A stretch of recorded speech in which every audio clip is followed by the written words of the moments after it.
6 p.m. Pakistan Standard Time. Assalamu alaikum. This is Radio Pakistan. The news read by Daman Zaman. The headlines. The Prime Minister has directed the authorities concerned to formulate a detailed policy for electric vehicles by November this year.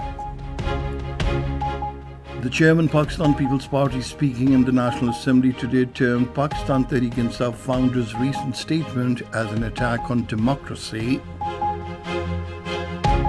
The Foreign Office has termed the United States' decision to impose sanctions on commercial entities over alleged connections to Pakistan's ballistic missile program as biased and politically motivated.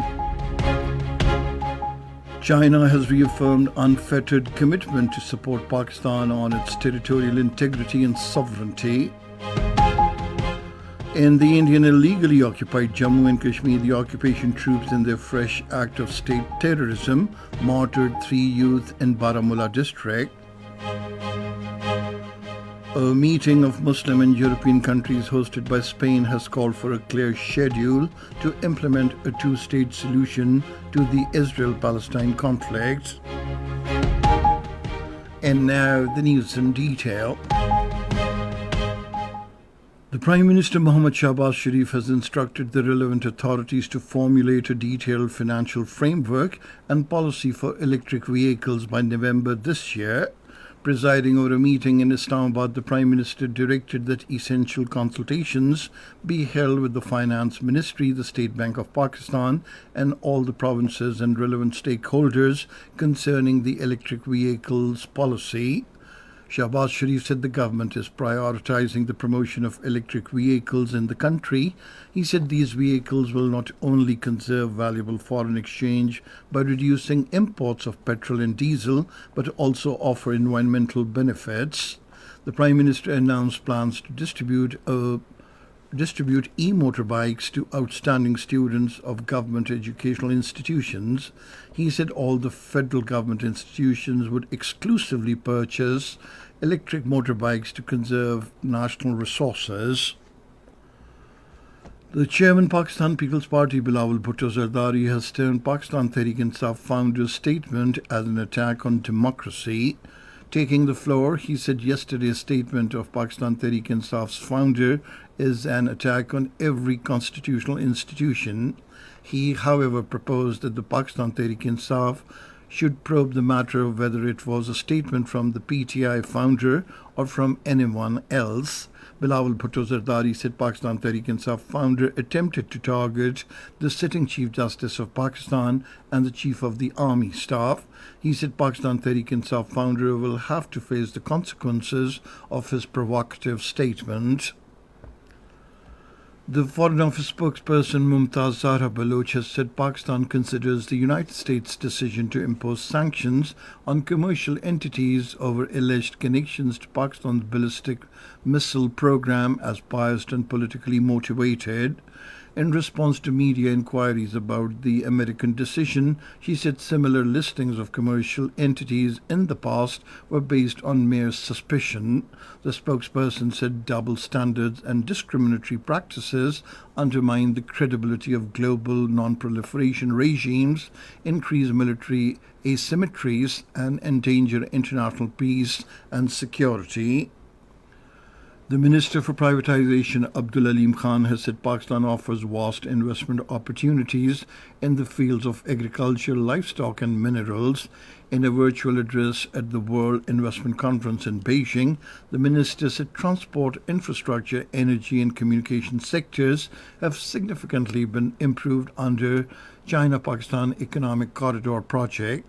Abdul Aleem Khan welcomed relocation of industries from China to Pakistan. He said 150 business organizations from Pakistan are participating in the conference in Beijing and several mutual agreements are expected to be signed.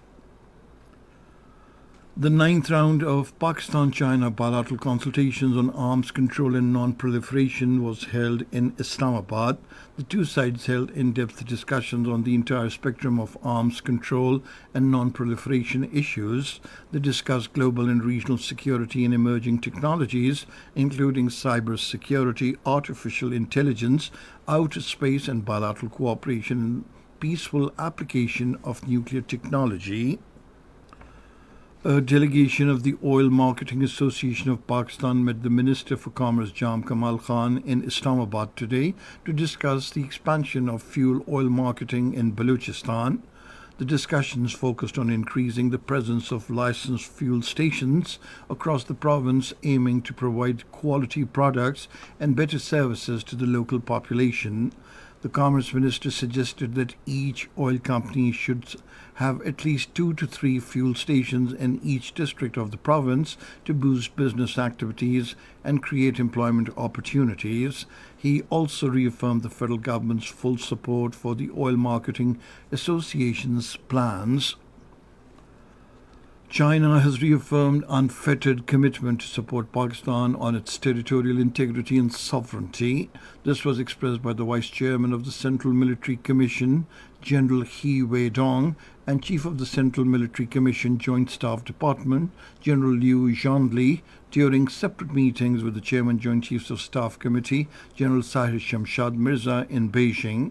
During his official tour, the Chairman Joint Chiefs of Staff Committee also delivered a talk in the 11th Beijing Qiansheng Forum on the role of Pakistan towards regional peace and stability. Both the sides appreciated deep and historic relationship of Pakistan and China in multiple domains and acknowledged assuring progress on bilateral strategic cooperative partnership and defense cooperation. This is Radio Pakistan. The Speaker of the National Assembly, Sardar Ayaz Sadiq, has said Pakistan attaches high value to its relations with the European Union and is committed to transform this bond into a robust strategic partnership. He was talking to a European Union delegation led by Special Envoy of the European Union, Franz von der Leyen, which called on him in Islamabad. Ayaz Sadiq on the occasion urged the international community to recognize the blatant human rights violations being committed in the Indian illegally occupied Jammu and Kashmir and Gaza. European Union Special Envoy Franz von der Leyen said the European Union is keen to enhance multilateral cooperation with Pakistan. In the Indian illegally occupied Jammu and Kashmir, the occupation troops in their fresh act of state terrorism have martyred 3 more Kashmiri youth in Baramulla district. According to Kashmir Media Service, the youths were martyred in a fake encounter conducted during a cordon and search operation in Kiri area. In Kishtwar district, a joint operation by the Indian Army, paramilitary forces and the police continued in the Chatru forest belt for 2 days. Over the last 2 days, the Indian Forces personnel in Srinagar arrested dozens of youths during raids across the city. These escalated operations are aimed at intimidating and terrorizing the local population. Meanwhile, senior all-party Hurriyat Council's leader Mirwais Umar Farooq, in a statement in Srinagar, condemned the Indian government's assertions of normalcy in the Indian illegally occupied Jammu and Kashmir.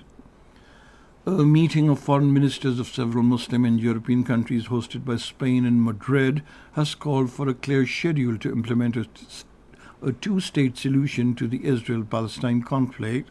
The Spanish Foreign Minister José Manuel Albares told reporters after the meeting that the implementation of the two-state solution is the only way to settle the conflict. In attendance were his counterparts, including from Norway and Slovenia, European Union Foreign Policy Chief Joseph Borrell, Palestinian Prime Minister Mohammed Mustafa, and members of the Arab Islamic Contact Group of Gaza. 40 more Palestinians, including women and children, were martyred in the unabated Israeli strikes across besieged Gaza during the last 24 hours. The martyrdom toll of Palestinians in the Israeli aggression on Gaza since October last year has now risen to 41,118. Meanwhile, the United Nations Relief and Works Agency's chief has strongly criticized the endless and senseless killing after Israeli airstrikes killed at least 18 people, including 6 of his staff, at a shelter for war-displaced civilians in Nuseirat. Iran today launched a research satellite into the orbit with a rocket built by the Revolutionary Guards, according to state media of Iran.